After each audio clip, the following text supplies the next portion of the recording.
Good evening. You're watching the news from the Sultanate of Oman television. First, the headlines. His Majesty Sultan Haitham sends a cable of greetings to the President of Tanzania on his country's National Day. The Euromoney magazine ranks the Sultanate among the lowest in the Middle East in the list of political and economic risks. And the Ministry of Health announces 115 new confirmed cases of COVID-19 and recoveries of 4 cases.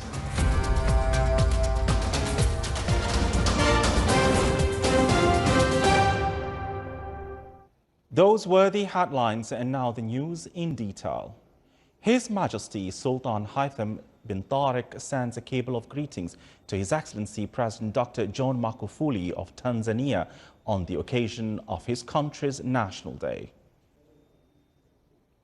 The Euromoney magazine globally ranked the Sultanate among the lowest countries in the Middle East in the list of political and economic risks, despite the repercussion of the corona pandemic and the fluctuations in oil prices. The Euromoney put the Sultanate in the 47th place globally in the list of least risk countries, while Switzerland topped the global index, followed by Sweden, then the Netherlands, and then Germany after the results of the first quarter survey for the year 2020, which was based on 15 indicators of political, economic, structural risks such as political stability, anti-corruption, policy making and structural performance of 74 countries.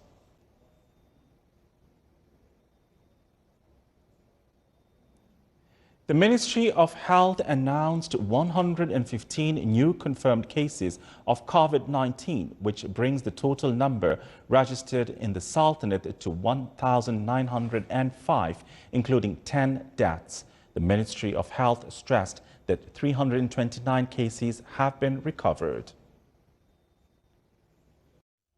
Within the efforts to limit the spread of COVID-19, the ministry advises all citizens and residents to keep on washing hands with water and soap. Avoid touching the face, nose, mouth and eyes. Follow hygienic habits when coughing and sneezing. Adhere strictly to social distancing instructions. Stay at home and not to go out unless absolutely necessary. Adhering to isolation and social distancing will prevent you, your family and the community from COVID-19. Stay safe.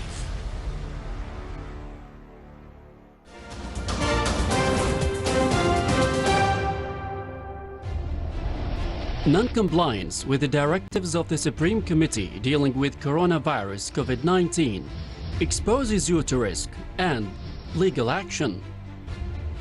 Stay safe.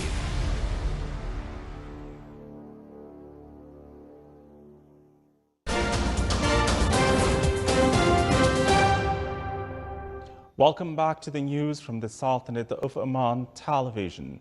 Britain is to start trials to see whether plasma collected from donors who have recovered from COVID-19 could be an effective treatment for patients who are severely unwell with the disease. Up to 5,000 severely ill patients with COVID-19 could soon be treated each week with plasma as part of the new approach to treating the virus. Plasma from recovered COVID-19 patients can be transfused to patients who are struggling to produce their own antibodies against the virus.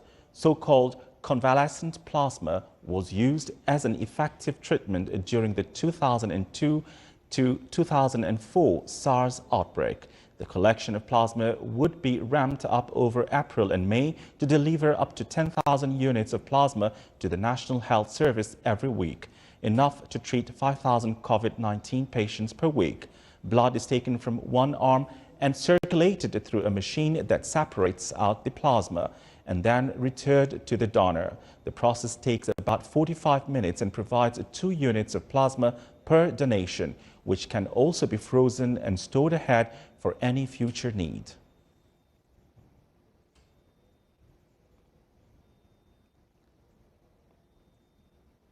The new coronavirus has claimed at least 197,303 lives since its outbreak in China in December.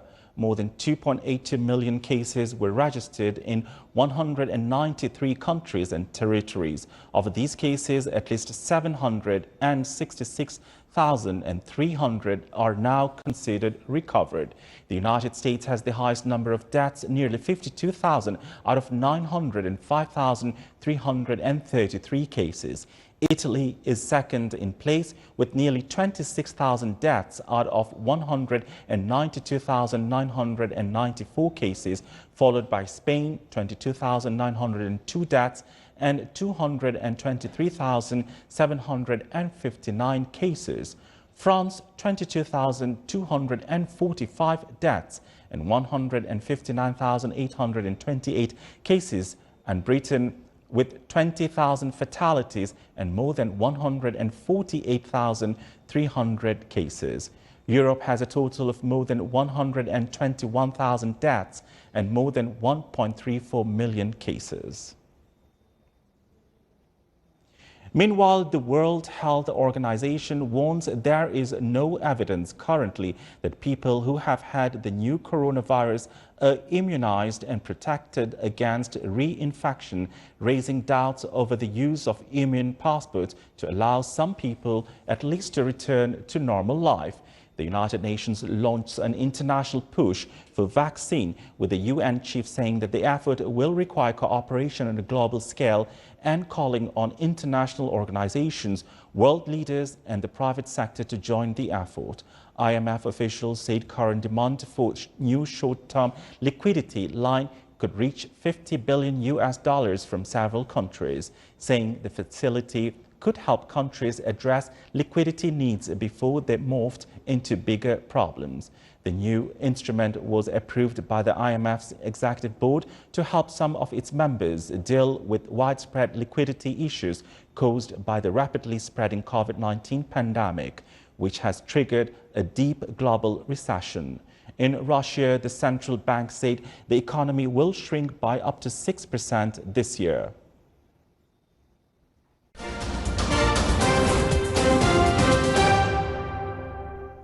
Back to some more local news. In the context of what was previously announced by the Ministry of Agriculture and Fisheries Wealth to provide local markets with livestock, and based on continuous coordination and communication with national companies based on importing livestock, the Sultan Qaboos port today received 10,000 sheep from Sudan. Veterinary quarantine procedures were completed and examined to ensure their health and free from any pathogens before they're released.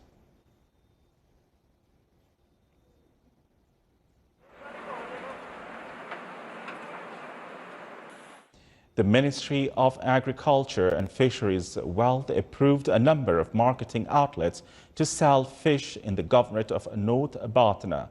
The outlets will provide a large quantity of various kinds of fish according to suitable environmental and hygienic conditions after the decision of the COVID-19 Supreme Committee to close fish markets in various governorates of the Sultanate.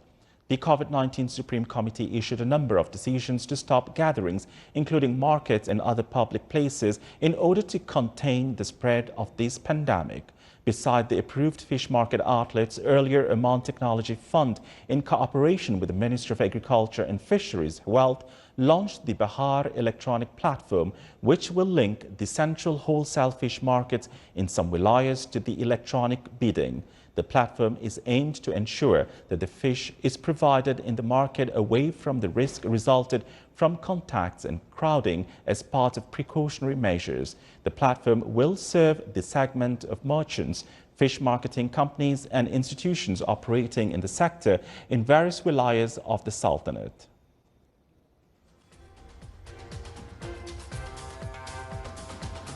This is the Sultanate of Oman television. Before we end tonight's bulletin, here are the main points once again. His Majesty Sultan Haitham sends a cable of greetings to the President of Tanzania on his country's National Day. The Euromoney magazine ranks the Sultanate among the lowest in the Middle East in the list of political and economic risks. And the Ministry of Health announces 115 new confirmed cases of COVID-19 and recoveries of 4 cases. With that, we come to the end of tonight's news bulletin. From all of us here at the studios and the newsroom, it's good night.